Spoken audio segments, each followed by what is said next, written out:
এই আন্দোলনটা আসলে থামার নাই। আন্দোলন থামবে তখনই যখন আপনার বিবেক জাগ্রত হবে। প্রত্যেক আন্দোলনে কিছুটা জনদুর্ভোগ হয়, আমরা স্বীকার করতেছি, সেজন্য আমরা রাষ্ট্রের জনগণের কাছে আমরা দুঃখ প্রকাশ করছি। আমরা ঢাকা নর্থ সিটি অচল করব। আপনারা যেটা করতেছেন বেশি বেশি আমাদের সাধারণ জনগণকে কষ্ট দেন।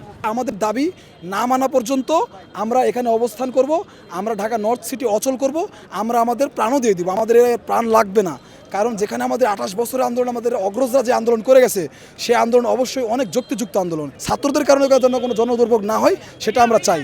আপনাদের দাবি সরকারের কাছে করেন না, আমরা তো আছি আপনাদের সাথে, কিন্তু আমাদের একটু সময় দেখবেন না যে আপনারা যেটা করতেছেন বেশি বেশি আমাদের সাধারণ জনগণকে কষ্ট দেন।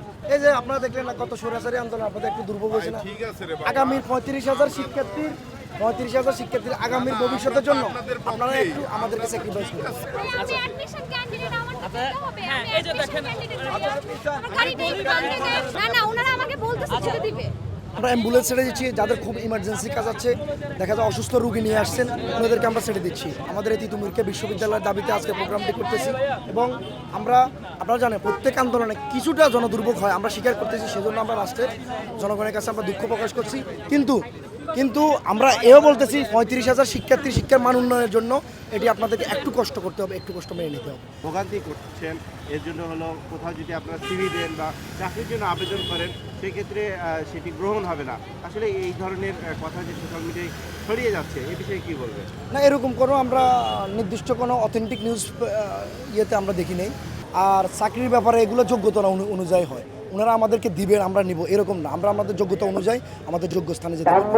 বনশ্রীতে যাব, আমার এখানে মিটিং ছিল, শেষ করে আমি এখন এই বনশ্রীর পথে যেতে যাচ্ছিলাম। রোডটা ব্লক করে রেখে দিয়েছে। তিতুমির কলেজের শিক্ষার্থীরা তাদের দৃষ্টিতে এটা একটা যৌক্তিক দাবি যে তিতুমিরটাকে বিশ্ববিদ্যালয় করতে হবে। এখন যদি বিশ্ববিদ্যালয় করতে হয়, 16টা বছর কিন্তু তারা ওয়েট করেছে। এই আর মাত্র কয়েকটা দিন ওয়েট করলে কি এমন ক্ষতি? কারণ কি যে দেশে একটা অন্তর্বর্তীকালীন সরকার, নির্বাচনকালীন কিন্তু কোনো সরকার না আসে। বারবার কিন্তু অনেকেই বলছে, সোশ্যাল মিডিয়াতে কিন্তু বারবার বলছে যে এই সরকার কিন্তু মানে অবৈধ, আবার তার কাছেই কিন্তু বৈধতার জন্য দাবি দেওয়া তুলে ধরছে। এটা আসলে একটা হাস্যকর একটা বিষয়। সুতরাং আগে একটা সংস্কার আসুক, কিছুটা দিন যাক, একটা নির্বাচন আসুক, নির্বাচনকালীন একটা সরকার আসুক, তারপরে নয় একটা দাবি দেওয়া তুলে ধরুক তারা। এই আন্দোলনটা আসলে থামার নাই। আন্দোলন থামবে তখনই যখন আপনার বিবেক জাগ্রত হবে।